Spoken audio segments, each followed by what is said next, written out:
محمد عليه الصلاة والسلام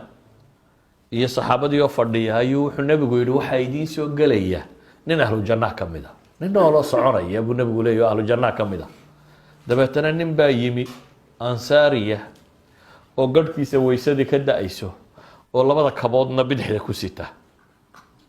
maalin dambe ayuu haddana nabigu yiri nin ahlu jannah kamida soo galaya isla ninkii uu baa soo galay mar saddexaad ayuu haddana nabigu yiri nin ahlu jannah kamida idin imanaya haddana ninkii uu baa soo galay saxaabi Abdullah ibn Amr ibn Aas la yiraahdaa wuxuu yiri war balinka kani wuxuu rag ku dhaafay ee loo leeyay markuu soo galay nin ahlu jannah kamida soo galaya bal raadce dabeetana wuxuu marmarsiyo u samaystay inuu marti galiyo ninkii uu marti galiyay saddex habeen buu la seexday ninka gurigiisa habeenkii markuu la seexanayo balinka wuxuu ilaaliyaa wuxuu qabto cisho tukada wixii ugu tira lagu qoray salaad buu iska tukada waa iska seexda habeenkii saqda dhexe markuu baraarugo isrogaba waa tawxiidsada waa astaghfirullah yani waa dhikriya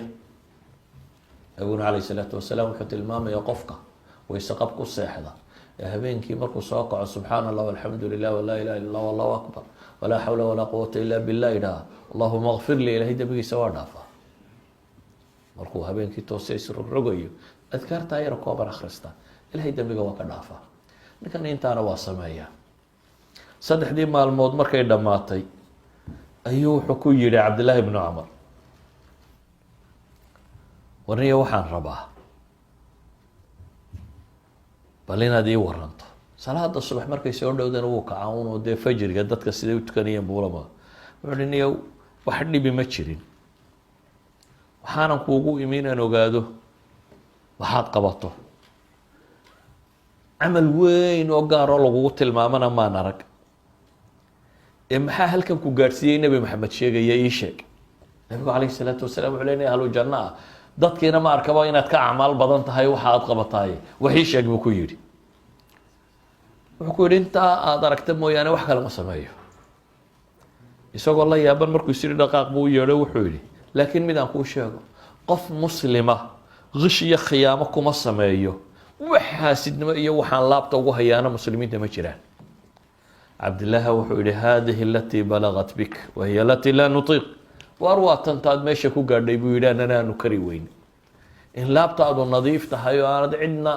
laabxumo ugu haynin waa mas'aladan buu leeyahay mas'alada idan ayuha alahibba waxaan leenahay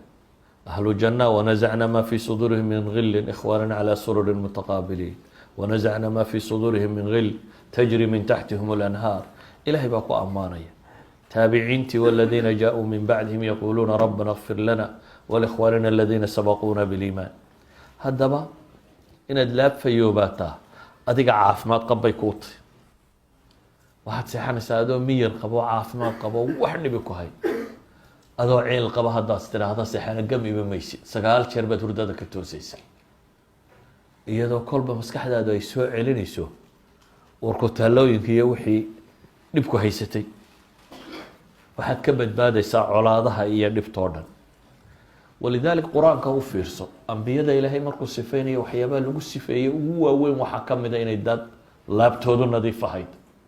yani waa sifaat al-anbiya hadaynu nabi ibraahim ku tilmaamnay إذ جاء ربه بقلب سليم نبي محمد أنس بن مالك حديث كوريني وكله من انتقم لنفسه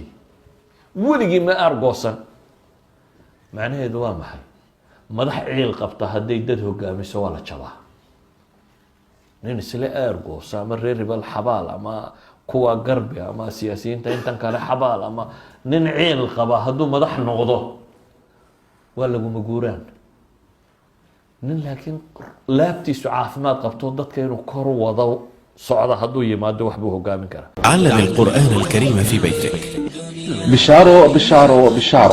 bushul haddii barashada qur'aanka loo geli jiray safar hadda waxaad ku baranaysaa qur'aanka iyo culumta islaamka adiga oo jooga hoygaaga ama goobtaada shaqo